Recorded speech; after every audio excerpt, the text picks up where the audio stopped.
उधर द्रौपदी मुर्मू कर रही थी राष्ट्रपति बनने की तैयारी, इधर भारत में उठी मुस्लिम प्रधानमंत्री की मांग। राष्ट्रपति और प्रधानमंत्री मुस्लिम चाहिए, उधर देश को इस्लामिक देश बनाने की रची जा रही साजिश।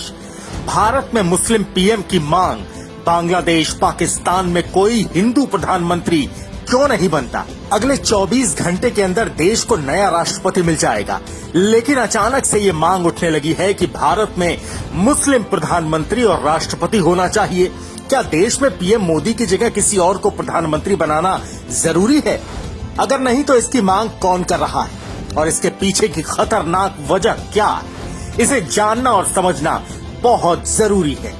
भारत का संविधान कहता है कि देश का कोई भी नागरिक प्रधानमंत्री और राष्ट्रपति बन सकता है, चाहे फिर वो किसी भी धर्म और जाति का हो।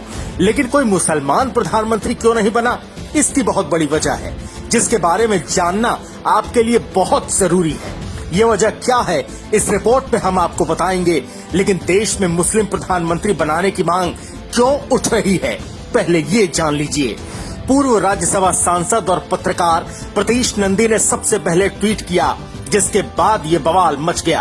प्रतीश नंदी ने ट्वीट करते हुए लिखा कि जब भारतीय मूल की हिंदू महिला कमला हैरिस अमेरिका में उपराष्ट्रपति बन सकती हैं, ब्रिटेन में भारतीय मूल का हिंदू लड़का ऋषि सुनक प्रधानमंत्री बनने जा रहा है, क्या भारत में कोई मुसलमान प्रधानमंत्री और राष्ट्रपति फिर से बन पाएगा?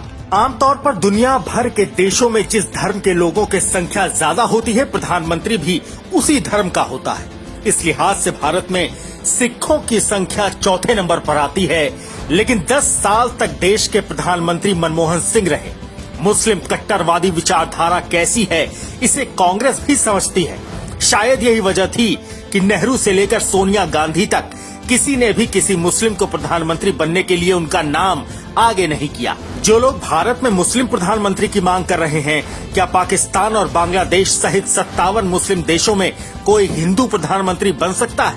भारत में मुसलमानों के अलावा सिख, ईसाई, बौद्ध धर्म के लोग भी रहते हैं, लेकिन प्रतीश नंदी ने सिर्फ मुसलमानों का नाम लेकर अपनी सोच को दर्शा दिया।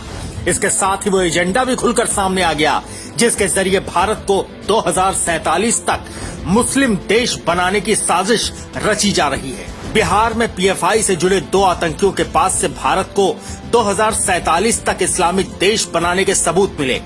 पाकिस्तान और बांग्लादेश में हिंदुओं को किसी बड़े पद तक पहुंचने भी नहीं दिया जाता, लेकिन फिर भी भारत के अंदर कुछ बेवकूफ मोदी को प्रधानमंत्री की कुर्सी से हटाकर मुस्लिम प्रधानमंत्री बनाने की मांग कर रहे हैं। भारत में अब तक 3 मुस्लिम राष्ट्रपति रह चुके हैं। मुस्लिम उपराष्ट्रपति भी बनाए गए, जिसमें हामिद अंसारी का नाम भी शामिल है। 1989 में मुफ्ती मोहम्मद सईद को भारत का पहला मुस्लिम गृह मंत्री बनाया गया, लेकिन कश्मीर और पाकिस्तान से नजदीकी भारत के लिए खतरा साबित हो रही थी। इससे साबित होता है कि भारत में किसी मुसलमान के प्रधानमंत्री बनने के क्या मायने। वैसे आपको क्या लगता है, क्या भारत में किसी मुस्लिम को प्रधानमंत्री बनाया जाना चाहिए या फिर नहीं? अपना जवाब कमेंट बॉक्स में देकर जरूर बताएं। Bureau report.